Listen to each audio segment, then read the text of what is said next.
Hi everyone. I am recording a video lecture on poetry, part of Module 8. And for our last two modules of the course, we have Module 8 and Module 9 are both focusing on poetry.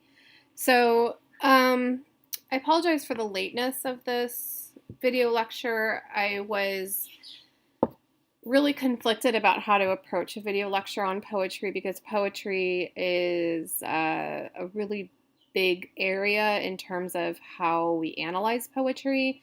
But before I talk about poetry and a few of the poems that you were supposed to read this week, I've pulled up the assignment, the discussion assignment for this week. So of all those poems, there's quite a number of poems that you were asked to read this week, and it's asking you to focus on things you've focused on in the past. So there's no new literary elements.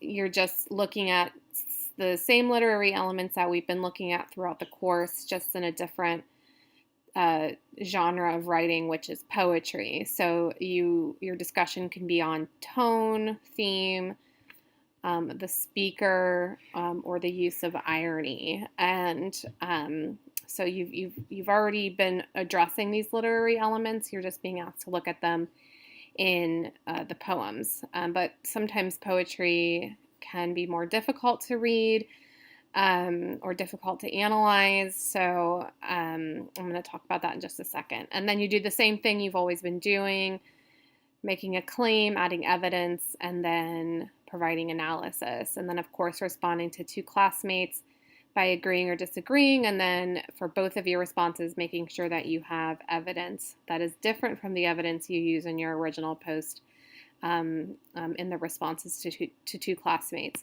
So I've got a Word doc here that I've populated with the first set of poems. It's not all the poems, it's the ones that come before the second textbook reading in here, but I did want to give you a little bit of background and context on when we look at poetry, at what are we looking, or for what are we looking, and because there's some things immediately excuse me, when we're looking at poetry that you want to analyze things. So, and these types of things inform things like theme, tone, irony, and I think it was voice, right? Or was the other one?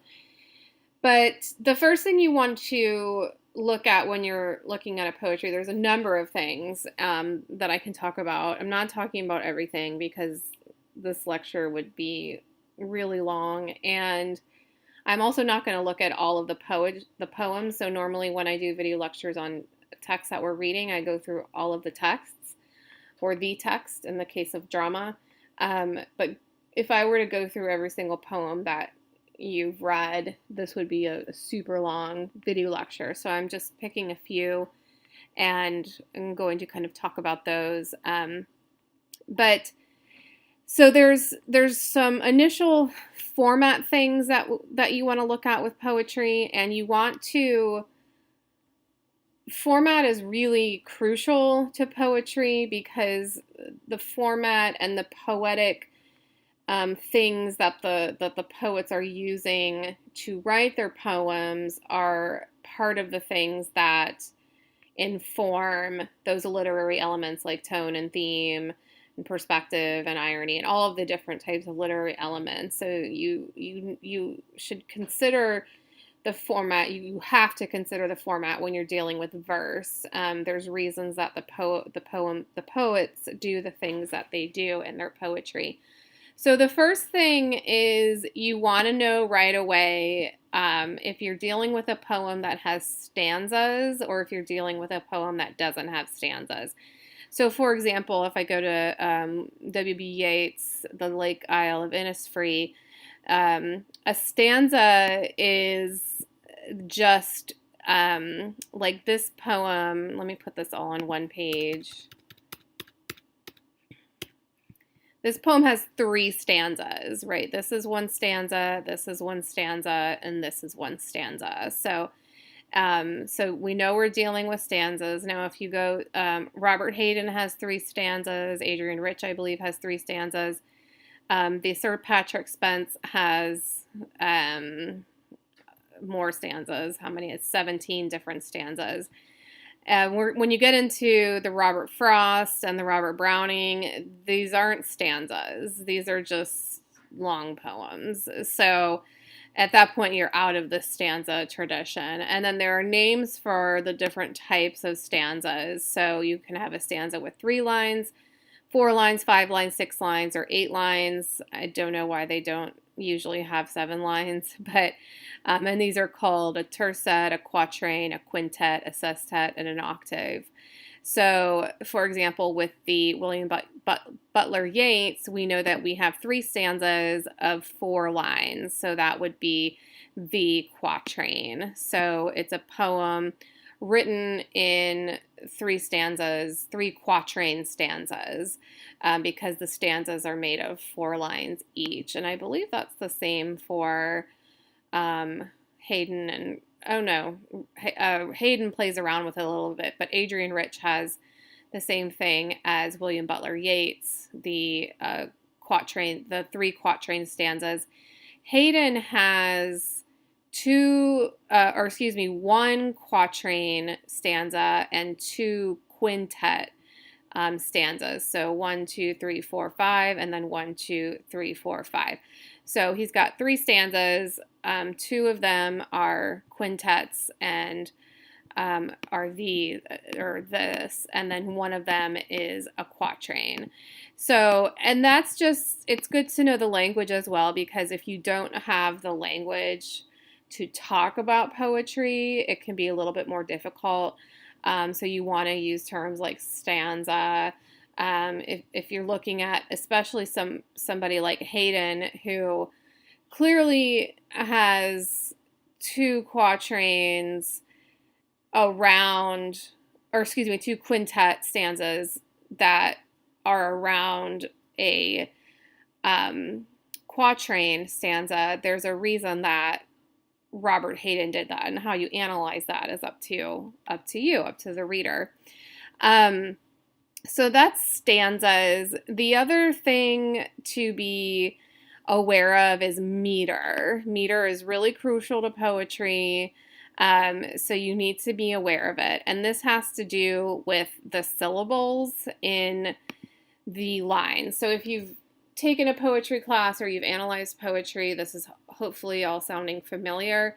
But when you're doing an analysis of poetry, you need to also not only be looking at the stanzas, but meter. And meter is critical for a lot of reasons. And poets will sometimes stick to conventional types of meter, or sometimes they will play around with it and have unconventional types of meter. So that also informs, like, if somebody is sticking to a very grounded, conventional, traditional type of meter, that's saying something about the poem, versus if somebody is choosing to kind of not pay attention to any poetic rules in terms of meter, that's going to say something about what their poem is about. So, right, and so a meter, and I just pulled this definition, it's a unit of rhythm in poetry, the pattern of the beats. Poetry has a very strong oral tradition, and it's always best if you can find a video, like I found a video of Robert Hayden doing his poem on the winter Sundays, those winter Sundays. So poetry is meant to be listened to more than it is to be read, even though it's read a lot. And the same can be said for any drama. Like, drama is usually meant to be watched rather than read. You get very different experiences from them. But then when we analyze them, we do need to be aware of this as well. So Meter, it's a unit of rhythm, and it's called a foot. And you want to become familiar or a little bit familiar with the idea of what's called a metrical foot. And a metrical foot, because you measure the lines in feet, and the feet are usually made up of two. That's the most conventional. So a foot has two syllables. Every now and then you'll get a foot with three syllables, and this is considered a little bit unorthodox. It's not unorthodox, it's that when you see a foot with three syllables, that usually happens at the end of a poetic line. The poet is saying something. Like the three syllables is like what we call a feminine ending to a poetic line, because it's not within that rigid metrical feet. It's kind of going outside of that a little bit. So it's transgressive, right? Just like female humans throughout history have been considered transgressive. So the foot with the transgressive syllable has been called a feminine ending. And then the difference in types of meter, and I'll give you examples of these things, is which syllables are accented and which are not. That's also really important when you talk about poetry. And I'm going to go right into the types of meter. You don't need to know all these names, but they're helpful when you're analyzing poetry. So the most common is iambic, because it's used in Shakespeare. So if you've ever heard iambic pentameter, there's a reason you've heard iambic pentameter, and I'll give you an example of what that looks like in a second. But the number of syllables, right? So within each foot, you will have something like this, a type of meter. And these, iambic, trochaic, pyrrhic, anapestic, dactylic, and spondaic, are a mixture of the two syllables in the foot, or 3 feet, or the three syllables in the foot, whether it's stressed or unstressed. And so, right, you can see, for example, iambic, 2 syllables with a short or unstressed syllable followed by a stressed syllable. So, for example, my name, and I'll give you my full name, is all iambic, because it's stressed, or excuse me, it's unstressed. It's an unstressed syllable followed by a stressed syllable. So Danielle Marie Farrar, it's all iambic. It's unstressed, stress, unstressed, stressed, unstressed, stressed. So that would be the metrical lyricism to that particular my name. Trochaic is just the opposite of iambic. So it's, instead of unstressed, stressed, it's stressed, unstressed. So trochaic is a stressed syllable followed by an unstressed syllable. Pyrrhic is where you have 2 unstressed syllables, which does happen. I'm thinking of the word pretzel, for example, that just comes to mind. So we don't say pretzel. Some people might, and it also depends on where you're from. I want a pretzel or a pretzel, right? I don't think a lot of people say pretzel, where they stress the second syllable to that 2-syllable word. Usually it's pretzel. It's just pretzel. Nothing is stressed. So it's Pyrrhic. It's 2 unstressed syllables.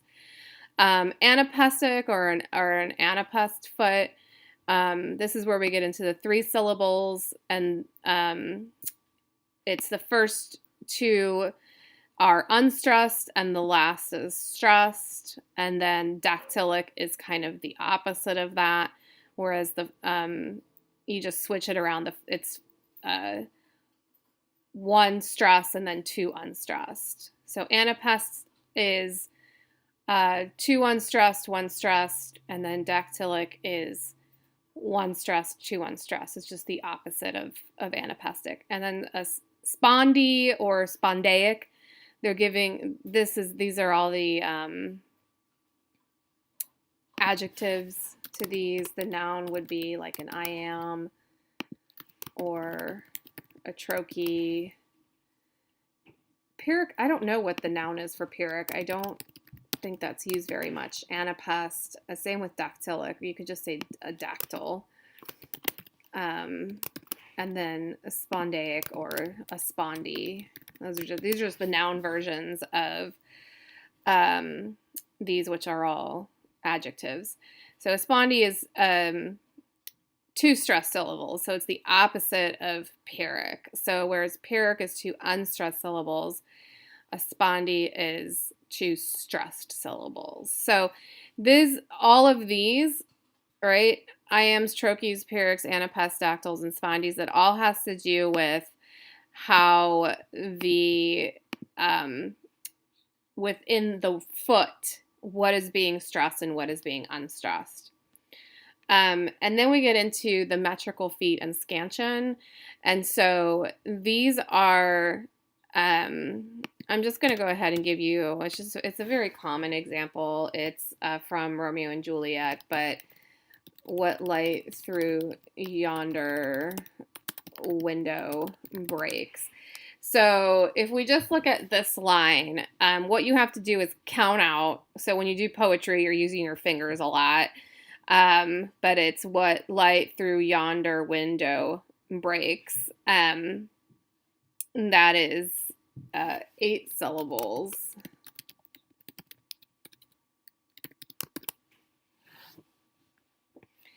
And I don't even know if I have this line correct. I'm just going to Google it just to double check, because it shouldn't be 8 syllables. It should be 10 syllables. I'm missing the but soft. Okay. I thought I was missing something. Okay, now it's 10 syllables. I was like, that is not right. I should know better than that. So, but soft, what light through yonder window breaks. So the entire thing is 10 syllables. So what you need to know now is how many feet that is. So if it's 10 syllables and 2 syllables make up a foot, then through division, 10 divided by 2, you know that you have 5 feet. You have pentameter. So 10 syllables, 5 feet.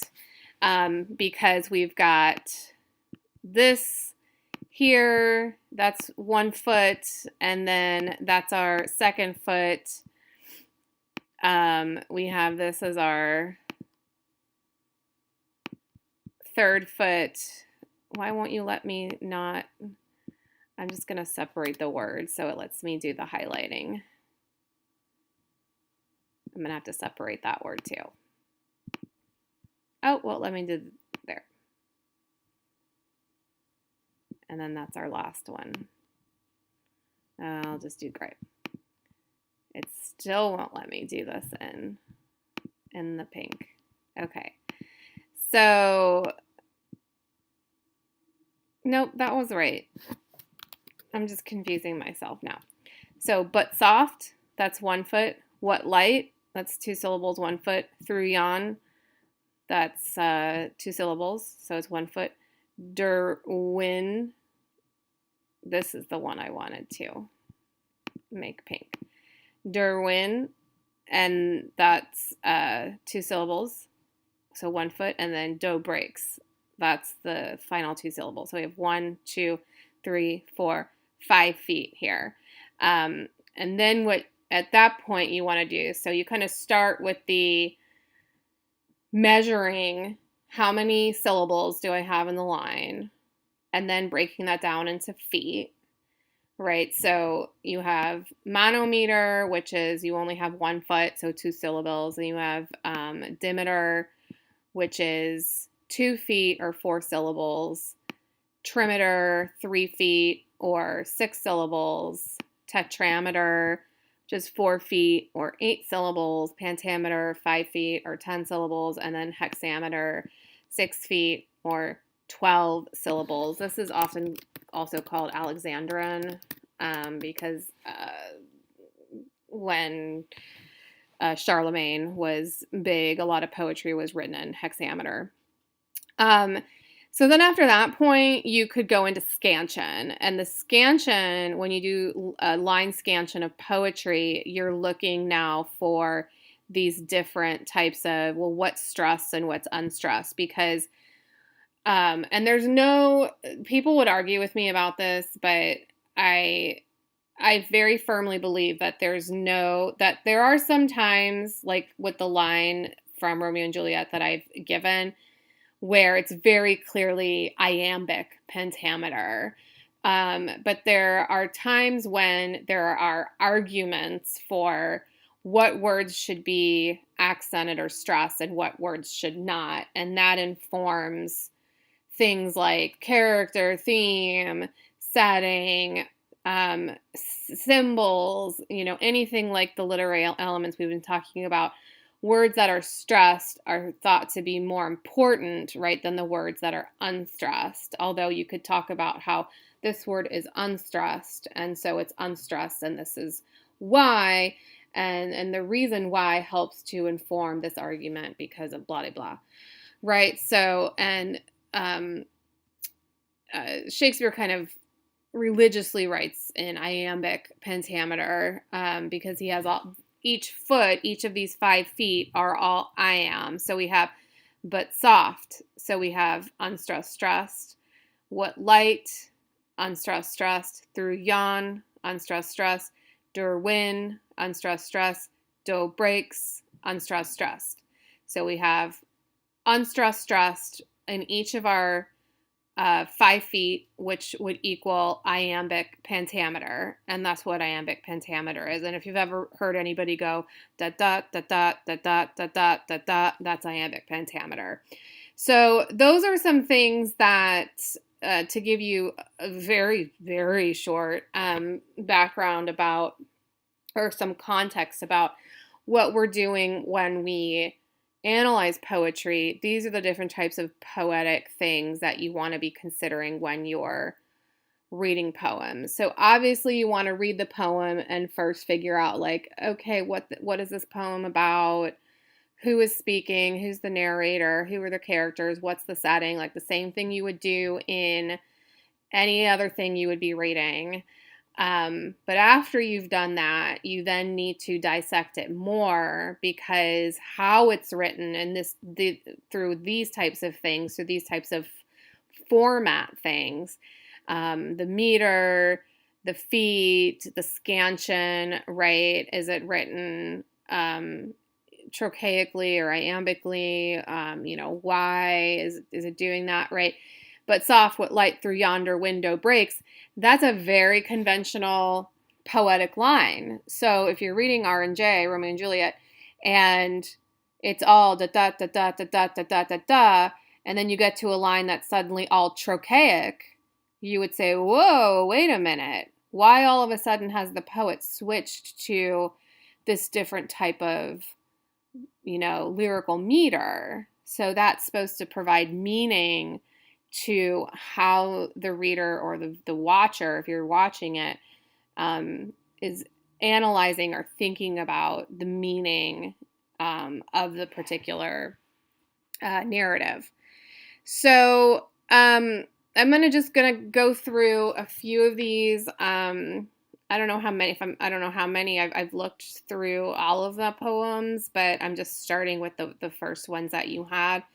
So I'm going to start with William Butler Yeats. I think this is written in the late 19th century, 1892, I think. It's the Lake Isle of Innisfree.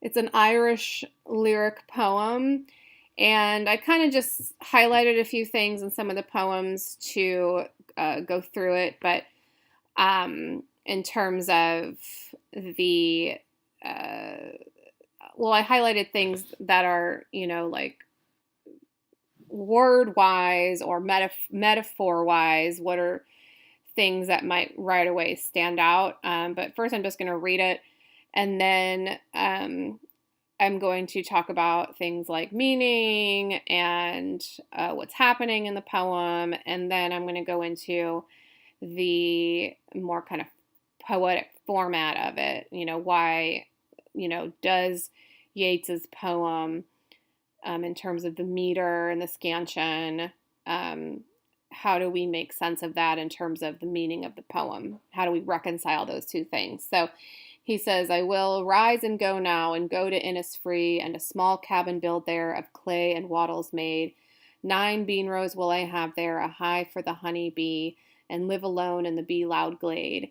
And I shall have some peace there, for peace comes dropping slow, dropping from the vales of the morning to where the cricket sings.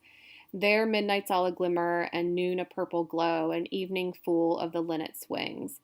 I will arise and go now, for always night and day I hear lake water lapping with low sounds by the shore. While I stand on the roadway or on the pavement's gray, I hear it in the deep heart's core. Okay, so this poem is kind of an extension of the transcendental movement. So this idea of wanting to kind of go off into nature and be with nature and kind of have a life there. So he talks about in his first stanza, right, he's saying, I'm going to go to the Isle of Innisfree, and I'm going to build a cabin there, right, of clay and wattles. So it's going to be a really handmade cabin. He's going to grow beans, so he's going to have a little garden. He's going to have hives for the bees, and then he's going to live alone there with the bees. So that's kind of what he's talking about in the first stanza. In the second stanza, he talks about, it gets a little bit more metaphorical. He's going to have peace there. The peace drops slow. It drops from the veils of the morning. It kind of goes through the full day. So he starts by talking about, morning when the crickets are singing. He mentions midnight's all a glimmer. He talks about noon being purple glow, and then the evening. So kind of like a day in the life of this cabin at the Lake Isle of Innisfree. And then his last stanza is, okay, I'm going to go now, for always night and day. He's going to hear the water lapping and the sounds by the shore of the water. While I stand on the roadway or on the pavement's gray, right? He's going to hear it in the deep heart's core. So it's just this kind of like, I get the sense that from here, he's thinking about leaving a populated metropolitan area.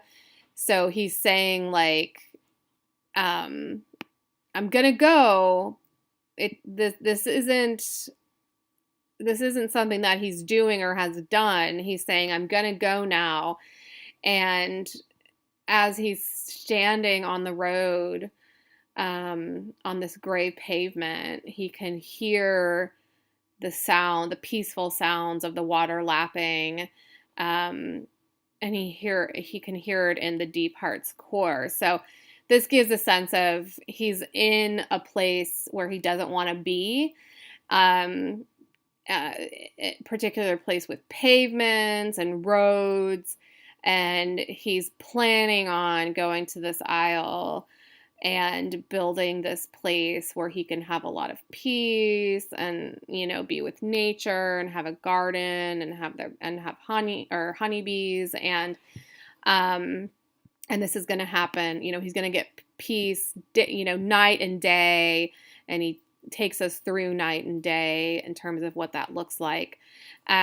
So that's kind of, if I were analyzing this poem, I am analyzing this poem. But that would be kind of like the meaning, or like the kind of like what is the poem talking about, that's kind of arguably what it's talking about. If we think about theme, right, you can talk about nature as a theme, you can talk about transcendentalism, you can talk about peace as a theme, I believe is a pretty strong one. Anything along those lines, those are going to be your themes. It's a lyric poem, right? So it's written in the first person. We have him saying I all the time, which is good, and it's kind of him talking about what he wants to do. And the things that I highlighted, I thought were interesting because they were. There's some repetition in there, and as I was reading, I was hearing some alliteration as well that I didn't initially hear. But right, he repeats the word peace. He repeats the word dropping. He's got these metaphors, right? This idea of peace dropping slow is a metaphor of how peace comes about. And he has this metaphor of the veils of the morning, especially this idea of peace dropping from the veils of the morning. And then so he's talking about this is where all the peace is coming from. And then this idea, right, that noon is a purple glow. So anytime an is elided, right, is elided here. Poets oftentimes will do elision. Elision just means to take something out in order to fit meter. So that's why when you go to see, when you read through the anonymous poem, the Scottish poem, there's a lot of elision because it helps to fit the meter. So a lot of times, sometimes poets do things just for the sake of, I'm doing this many feet in a line, and so I need it to fit. If I add another word, it's going to put me over my meter. So, and then he repeats this, I will arise and go now. So it's the beginning of the first stanza, and it's at the beginning of the second stanza. So it's really about him taking action, or at least we think the narrator is going to take action. But in terms of, if we now go to, I've already talked about there being 3 stanzas and they're 4 lines each, so they're quatrains. If we think about if we scan it, and before that, I did find, I really hate WikiHow, but WikiHow actually has how to scan a poem, which I thought I read through it and I was like, how is this gonna go? But it was actually okay. They recommend reading it out loud, which is one of the best ways to get, what words you think are being stressed and what words are not. And what you can say is, if you've ever done scansion, this is what it looks like. So you use this kind of dashy line, and then you also and the dashy line is for the stress. And then you use this kind of what they call the wand, or this little U shape, which is considered the unstressed. And so you can see here, I'm just going to go to their final one. They kind of take you through the whole process. But on this one here, I make it a little bit bigger, you can see that, and they've used this purpley line to separate the feet, right? But it's all the things we hide in water. So all the things we hide in water, that's 8 syllables. So 8 syllables, 4 feet, right? 1, 2, 3, 4. And then here you've got see, I always confuse anapest and a dactyl, but you've got the 3 syllables, which is a good time to show you that. The stress, it's dactylic, so stress and unstressed. 1 stress, 2 unstressed. Hoping we won't now I'm confused. We won't see them go unstressed. I'm not sure I completely agree with that. Again, this is that area where I would say something like, hoping we won't. I would do like an I am and then a trochee rather than a dactyl there. So this is where scansion gets arguable. But you can see where the people are putting the stress, unstressed, stress, unstressed, stress. And this is all iambic here, or at least they're saying it. Forest growing underwater, right? Da da da da da da da da. Sorry, that's trochaic, not iambic. It's easy to get them confused, and I've been doing this for years. And so you can see that these all have 4 feet. That's 8 syllables. And then the last line, everything I try to love, that's 7 syllables. So we have a feminine ending there because it's really 6 syllables, 3 feet, with this extra kind of like not fitting in with the rest. So if we're going to do scansion with William Butler Yeats, I'm not going to do it the whole thing, obviously, because that would take a long time. We'll just look at like the first stanza because they're all probably going to be very similar. But I think this is hexameter, if I'm right. No, it's not hexameter. I don't know why I'm saying that. But, and I know talking out loud when you're doing scansion in poetry, it sounds silly. Like I feel silly when I do it. But that's just how you do it. So it's, I will arise and go now and go to Innisfree. So that's 8 syllables. And a small cabin built there of clay and wattles made. That's 8 syllables. So I'm just going to write this. And 8 syllables is 4 feet.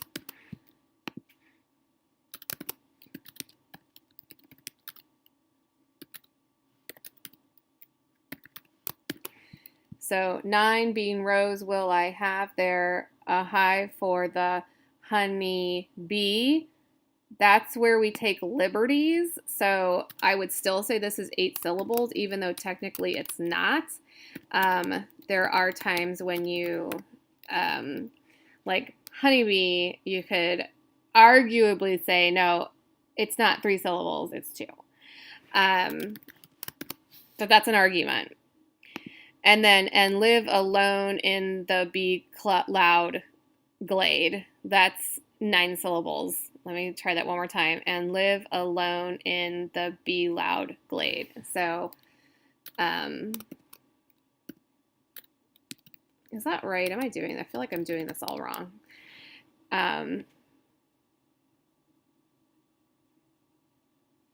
Yeah, I am doing this wrong.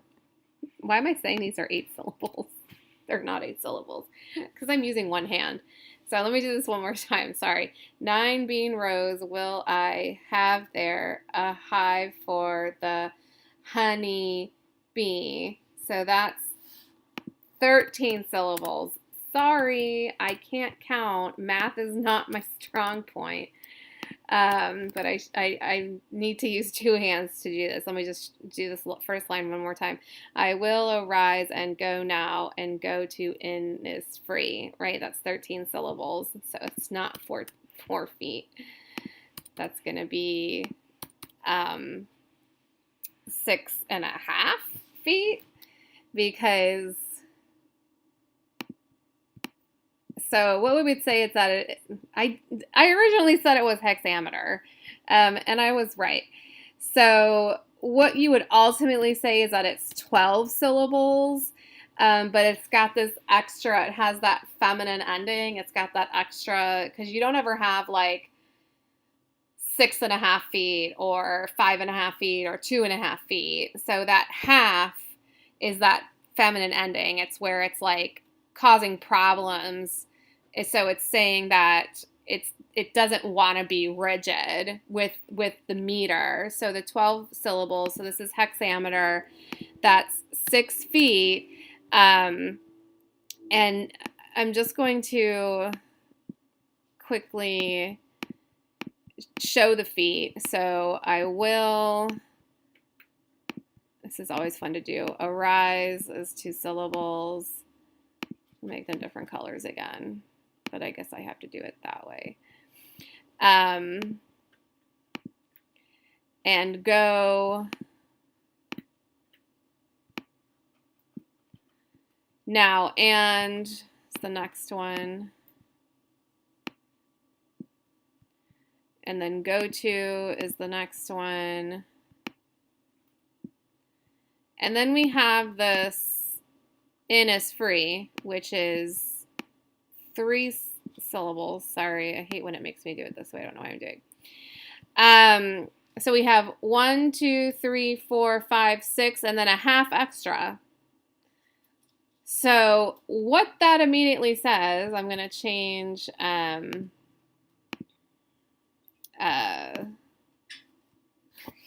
sorry, I'm just trying to get back to here. So 6 feet, 6 feet, and this would actually be 8 syllables.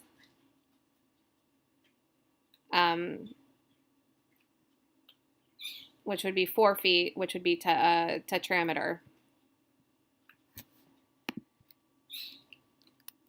But it's not really 8 feet, right? It's that, and live alone in the be loud glade.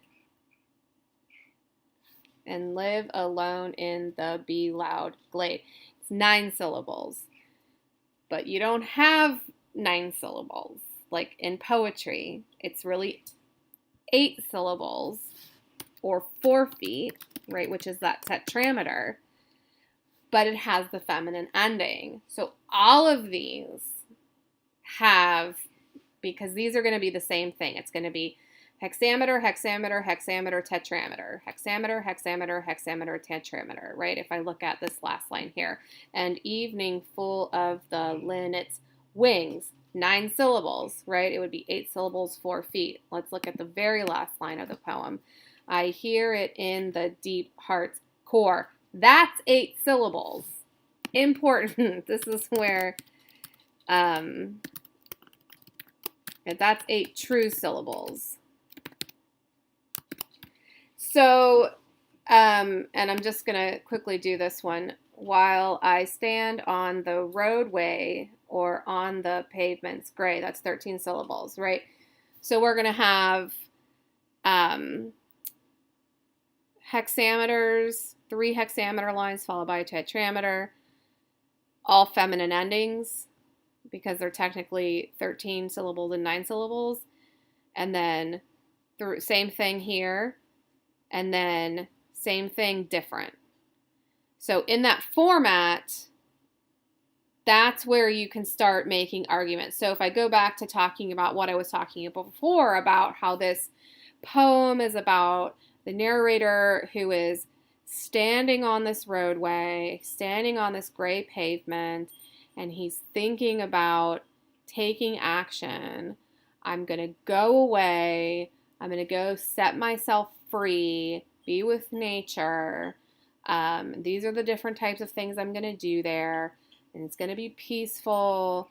If you were to make an argument about the metrical feet, the meter, you would say that this person, right, the poet Yeats purposefully wrote these feminine endings on these lines because he did not want the poem metrically to reflect that they were rigidly within this idea of being contained. Like our narrator clearly does not want to be contained to the city environment.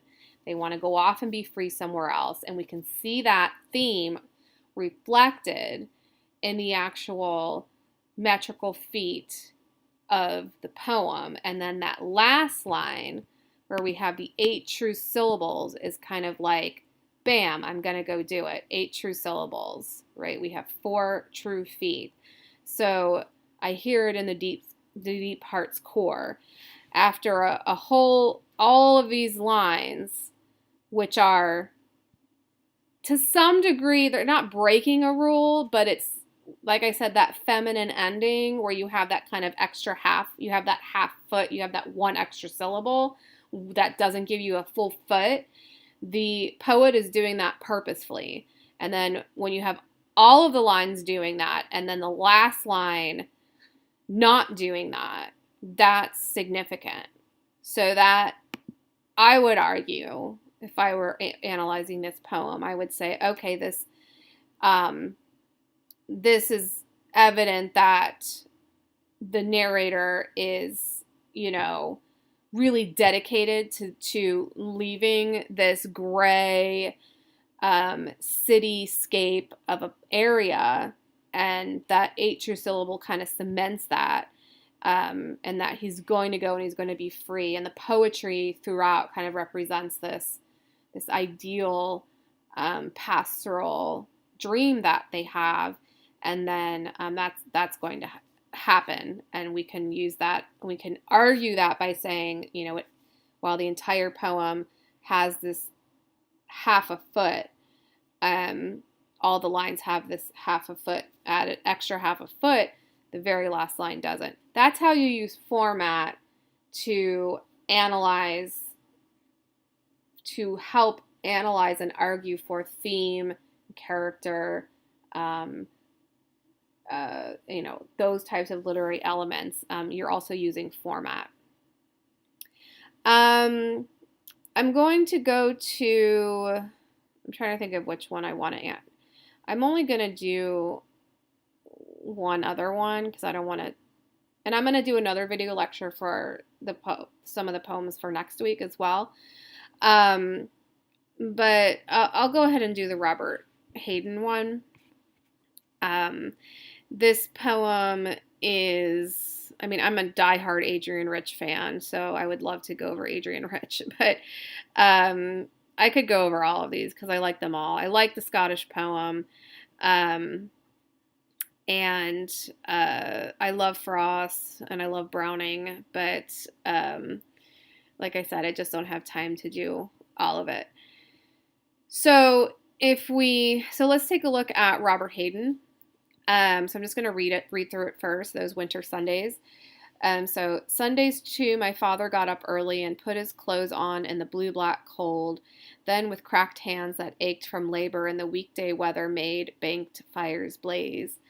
No one ever thanked him. I'd wake and hear the cold splintering breaking. When the rooms were warm, he'd call, and slowly I would rise and dress, fearing the chronic angers of that house. Speaking indifferently to him who had driven out the cold and polished my good shoes as well, what did I know of love's austere and lonely offices? ?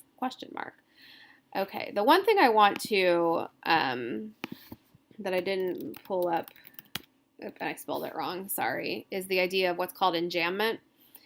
And enjambment, well, I guess it's spelled like that in some ways, but this is in poetry. You could talk about enjambment in poetry because it has to do with punctuation and how a poetic line flows or doesn't flow into the next poetic line, right? So this says here, the continuation of a sentence without a pause beyond the end of a line, couplet, or stanza. A couplet is just 2 lines. It's not long enough to be a stanza. Well, it can be, but it just depends. So enjambment has no pause at the end of a line. And so there's a lot of enjambment happening in those winter Sundays. So, but before we go into analysis of the form, we want to talk about what's happening in the actual poem. So I say up here, this is a memory poem, and it's also what's called elegiac or an elegy. Elegies are usually reserved for poems that are about someone dying, but they tend to be about sad things. This is a kind of a depressing poem, but it has an elegiac quality to it, because or we can presume that it's Robert Hayden talking about a memory or memories he had as a child in relationship to his father. So He talks about this memory of winter Sundays, right, where his father got up early. He did all this stuff. He worked a lot. No one ever thanked him. So in the first stanza, in this first quintet stanza, this 5-line stanza, it talks about, Hayden is remembering he put his clothes on in the cold. His hands ached from the labor he did during the week. No one ever thanked him. In the second stanza, we get this kind of description of the house, which feels really like not a fun house to be at. Right? It's described as cold and splintering and breaking. And then when the rooms were warm, right, because he's building fires, he'd call and I would slowly get up and get dressed, but fearing the chronic angers of the house. So it's the space itself is described in kind of first we have the father. It's kind of depressing how his dad did all this work and no one ever thanked him, and then we have the description of the house, which personally I don't want to be in that house. And then we have this description of, he spoke indifferently to him who had driven out the cold, right? So his father has built fires to drive out the cold in the house, but even though he did that, he remembers speaking indifferently to him, like not in a very caring way. And he's talking about his father also polished his shoes and then repeats, what did I know of love's austere and lonely offices? And I highlighted that because that's a metaphor, as well as the chronic angers of the house. So this poem is really interesting. It's not fun. It's not a fun poem because it's sad. But if we're talking about themes and poems, so this, I think most obviously this has to do, it's the father-son relationship.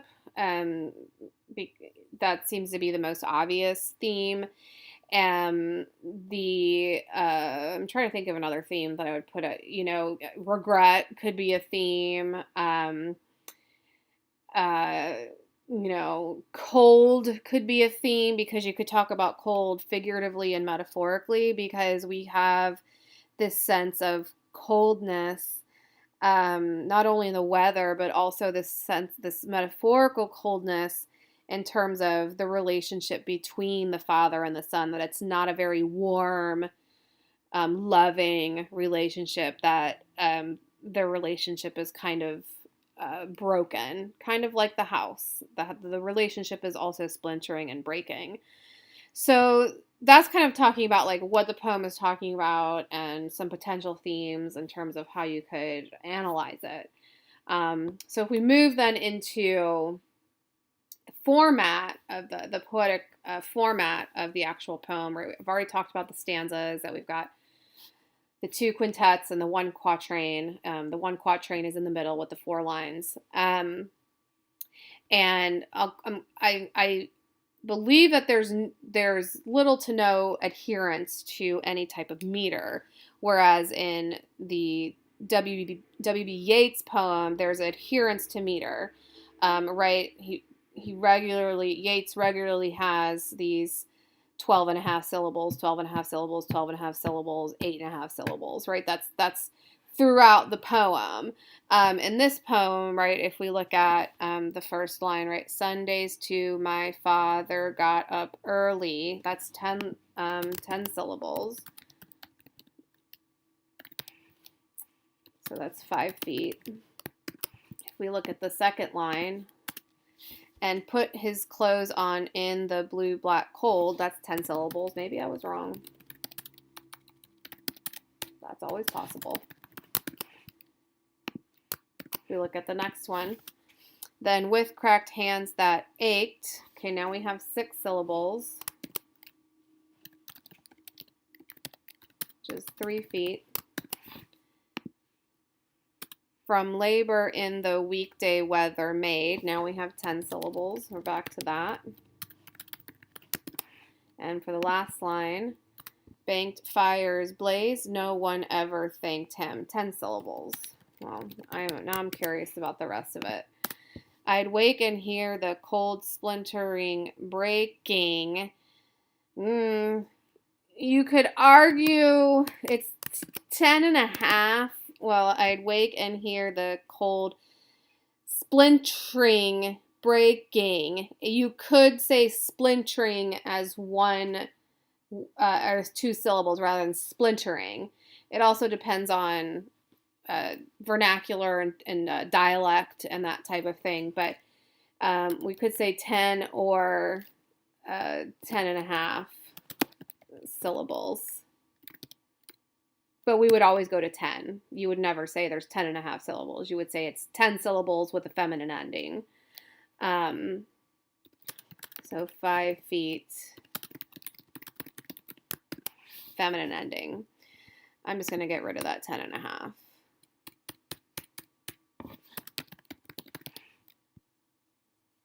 Feminine ending, possible depending on how you analyze it. So when the rooms were warm, he called. Now we have 7 syllables. You would say 6 syllables. That's 3 feet with a feminine ending. Then we have, and slowly I would rise and dress. We have 8 syllables. 4 feet. And then fearing the chronic,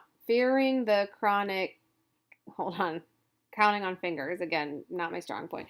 Fearing the chronic angers of that house, back to 10 syllables. And I'm going to do the last stanza just for fun because I love doing scansion, so I know it's not exciting for a lot of people, but I enjoy it. Speaking indifferently to him, 8 syllables, 4 feet. Okay, who had driven out the cold? We're at, 7 syllables. Sorry, you would say 6 syllables. 3 feet with a feminine ending. And polished my good shoes as well. We're back to 8 syllables. 4 feet. What did I know? What did I know? That's 8 syllables. And then for the last line, of love's austere and lonely offices, arguably this 10 syllables. That's 5 feet. Okay, so that's all if we're measuring the poetic lines, we've got 10, 10, 6, 10, 10, 10, 6, 8, 10, 8, 6, 8, 8, 10. Is there a pattern to that? I don't know. That would be up to your interpretation. I personally would say no. But that's not to say that I'm wrong, because this has a pattern, right? It's 10, 10, 6, 10, 10. Okay, that's a pattern. But then it gets kind of wackadoo from there. Then we go to 10, 6, 8, 10. And then it gets even more wackadoo, 8, 6, 8, 8, 10. So in terms of the overall overall poem, there's no clear pattern in terms of the meter. And we have some lines that have feminine endings and some lines that don't. And one of them's arguable, depending on if you count splintering as 3 syllables or 2 syllables. So if we were to make an argument for this type of thing, the metrical feet and the metrical format of this poem in terms of the themes and the meaning, well, before I talk about that, let me talk about the things that I highlighted. So one of the things that I found really interesting about this poem was the types of word sounds that Hayden uses. It's very harsh sounding. It's not pleasant sounding. Um, and I've only picked on this because I've directed a number of plays in my life, and I've worked with a lot of actors, and I always get feedback from actors when they have lines that don't have, or what I should say is lines that are more Germanic in their language. So Germanic, and English is mostly a Germanic language, but we've nativized so much that it's really a hodgepodge. But when actors have lines that are really kind of not conventional, or they're using a lot of Germanic language, and Germanic language tends to be harsher than the Romance languages, like words that etymologically or historically come from Spanish and French and Italian and Latin. Instead, you have this Germanic kind of harsh sounding language. The actors would always tell me, it's much harder to act with this kind of Germanic language, the harsher language, than it is with the Romance language or Romance languages. So I know ever since I've worked with actors and they've talked about the difficulty in working with these kinds of Germanic words. Even though if we looked at I haven't looked at the etymology of all of them, so I don't know if they're Germanic in origin. I'm just making a presumption. But we have like blue, black, cold, cracked, weekday, banked, blaze, fanked, wake, cold, breaking, even splintering, chronic, cold, and then there's a lot in the beginning, and then it kind of, as you can see, my blue kind of dies down a little bit because the words arguably get more, I don't want to say flowy. I'm trying to think of a better word than that, but the language starts off kind of harsh, and there's no real pattern to this. When we get to the final stanza, the language is more soft in terms of the sounds of words or the sounds of letters that are being chosen, like C, the hard C, the K, and the K, the K, right, if it's not silent. Those are hard sounds. Even like the D in weekday, or the B, like the B, they're vocatives, so they're a harder word. They produce a harder sound. And then you have the softer sounds, right? So if we go, we have speaking, which I would say is probably that's got that K sound in it. But, you have indifferently to him who had driven out the cold and polished my good shoes as well. What did I know of love's austere and lonely offices, right? So it ends on this, it starts with this very kind of harsh language, and then slowly throughout the poem, the harsh language kind of dissipates into this more soft tones and soft letter choices and softer sound choices. So, in terms of that, if we're thinking about the theme or the story of this poem in this splintering and cold relationship between a father and a son, that can be corroborated by the fact that the meter and the word choices, and more importantly, not even just the word choices, but the word sounds, are helping to emphasize this harsh relationship, right? Because cold is harsh, whether it's the weather or it's, somebody giving you the cold shoulder, or somebody's being cold to you, right? There's a reason we use that word, when we say someone was very warm and opening and friendly, right? We use warm and cold in those symbolic and metaphorical ways.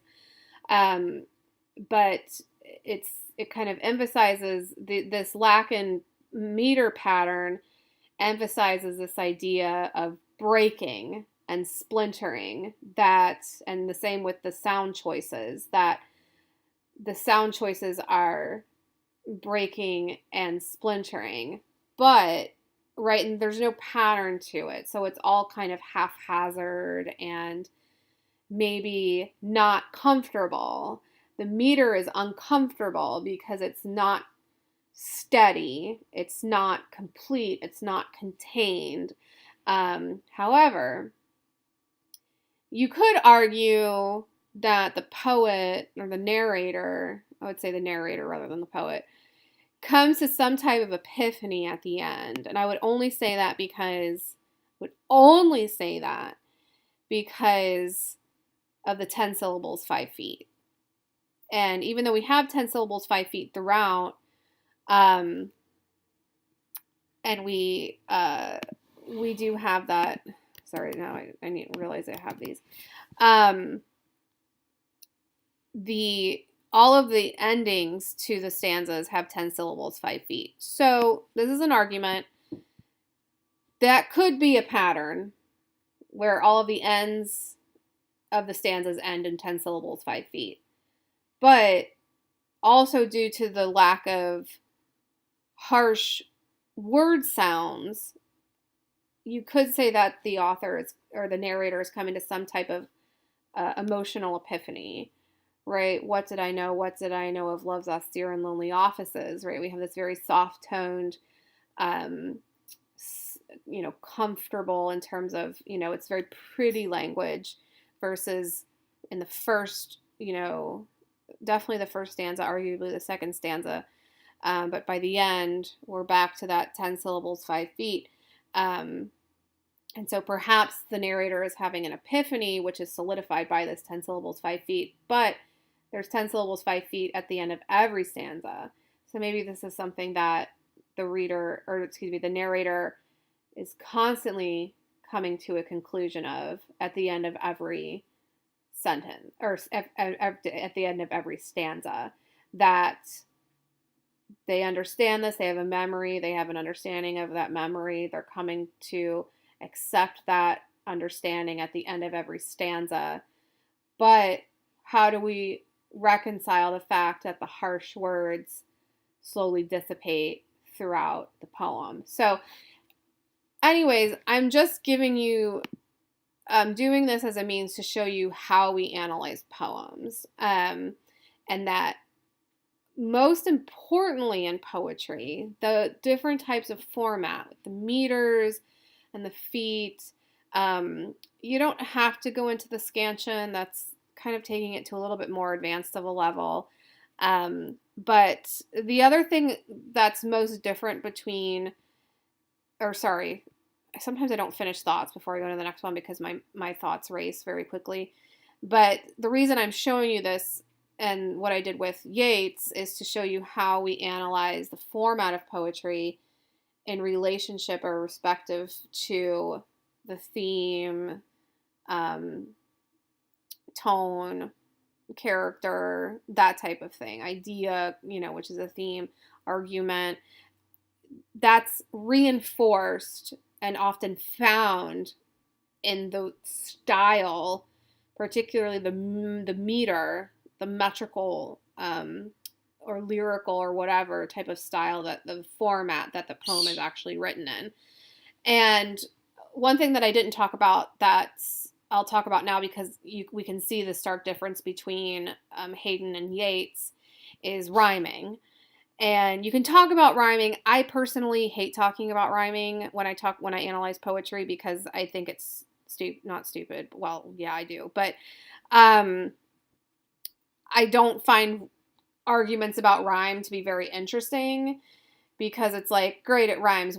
How does that make an argument for it? But you can, it's not that it's stupid. It's that there's a reason that there's no rhyming in those winter Sundays. And I think that's because this poem is uncomfortable, and the lack of rhyme just reinforces that uncomfortability. Rhyming is very comfortable. It's, it makes sense, especially when the measures or the metrical feel, the feet, everything is the same thing. It's all contained and rigid and comfortable, and the rhyme is there and the rhyme works. But in Haydn, we don't have any rhyming. And I think that's significant because, again, that helps to underscore the uncomfortable nature that this poem has to it.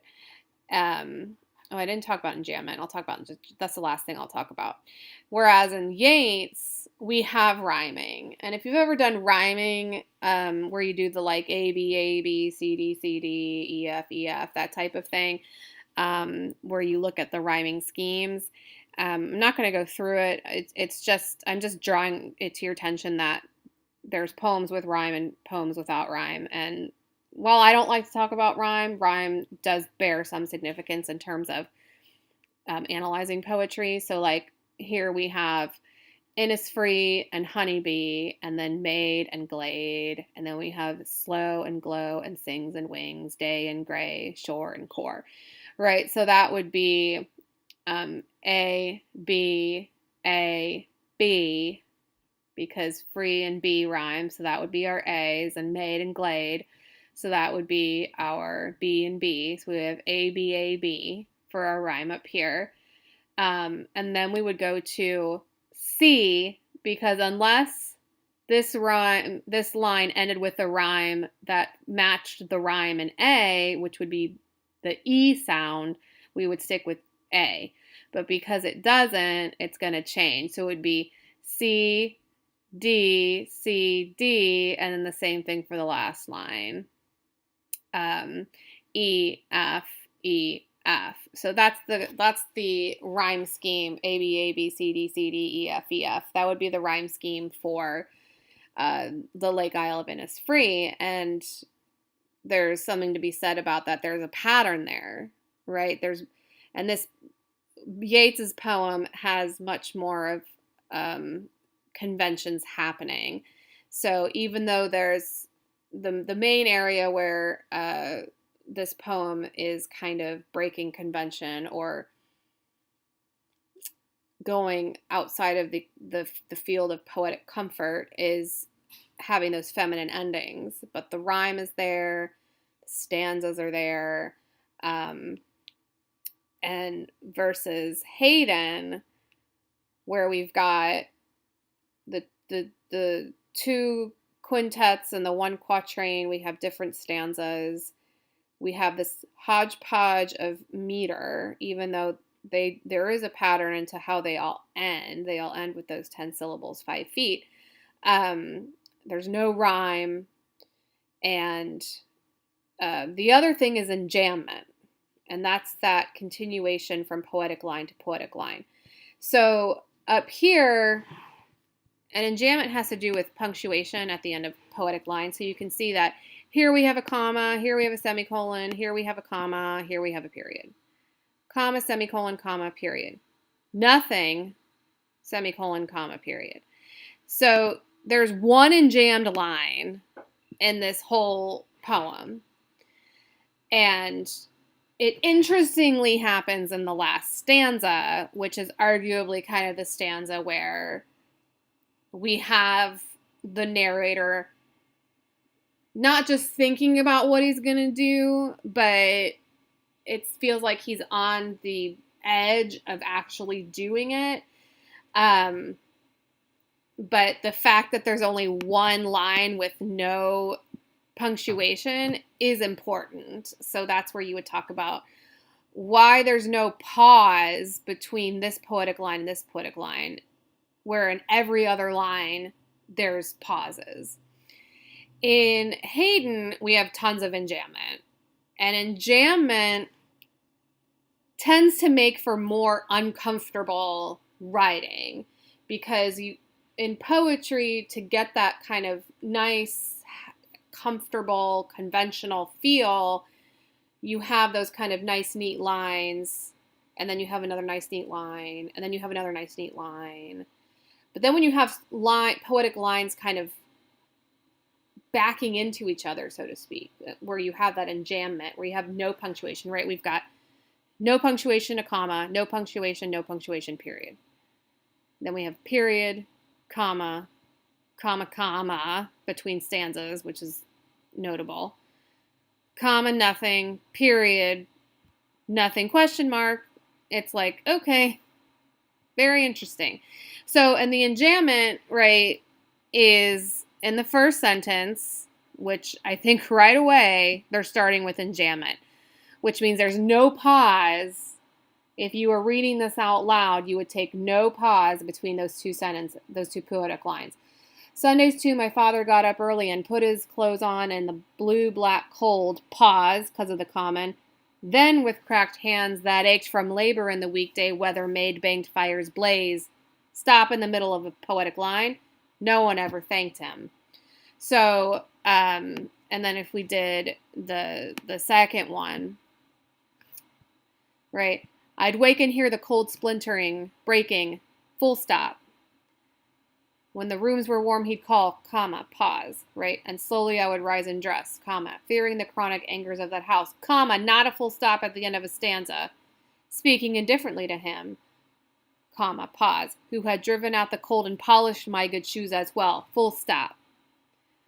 What did I know? What did I know of love's austere and lonely offices? So all of that funkadoo punctuation and enjambment in Hayden is further enhancing the uncomfortable kind of reading or sense that you get from the poem, which also reinforces the theme, it reinforces the narrative, it reinforces the relationship that this, or at least the memory of the relationship between this father and son, right? So it all factors into one another within that analysis. Okay, that's everything I'm going to talk about. I know these aren't the most exciting lectures, but they are meant to help you with analysis. And analyzing poetry just because it's shorter doesn't make it any easier. In fact, I find analyzing poetry far more difficult than analyzing short stories, novels, novellas, drama. I find analyzing poetry to be much more difficult because you have all of these different types of things like meter, like scansion, with the feet, the feminine endings, and you have the format and the enjambment, and there's all these different things that make up a poem, right? The word choice, the sounds, right? The one thing I didn't mention here is the alliteration, right?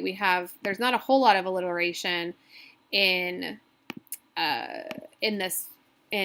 Yeats's poem, but we do have this one line, which is the one line that follows the enjambment, right? Where we have lake, lapping, low, and then sounds and shore.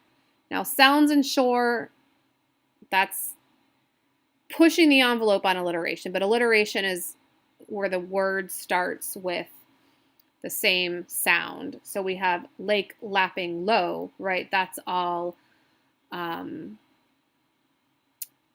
alliteration. You have sounds and shore. You have that S sound, but you have so you could argue for a slanted alliteration there, but it's not exactly the best thing. The other thing is assonance. So there's alliteration, which is the sound at the beginning of words is the same. And then you have assonance, and you have assonance in Yeats as well. It's similar sounding vowel sounds. So this is what takes place in the middle of words. So for example, I could say, all right, go is very similar to roadway, which is very similar to low, and shore, it's kind of similar, but not quite, but core, right? You kind of have those O sounds, those O vowel sounds that you could argue that there's a assonance. There's some assonance here as well, because you have the I vowel sound repeated, not in the whole thing, but you have 9, I, hive, right? So the repetition of that vowel sound that happens in the middle of a word can be important if you're trying to make a particular argument, but it just depends. So alliteration and assonance, there's just so many different things that you can use to analyze poems. So I'm just trying to give you a toolkit, essentially, of the different ways you go about analyzing poetry to reinforce arguments about what this poem is doing, what the theme is, what is the argument, what is the narrative, what is the speaker doing, or the voice, or the tone, or those different types of arguments that you make about literary elements in poetry need to be backed up by these various poetic elements that I don't think our textbook does a very good job of talking about. I don't think it talks about it at all. So that's all I have for now. I will be working on grading this weekend, and I will be recording another lecture for Module 9, which is our final module. But otherwise, if you have any questions or anything like that, don't hesitate to reach out and contact me. Otherwise, I hope you guys have a wonderful Friday. Okay, bye-bye.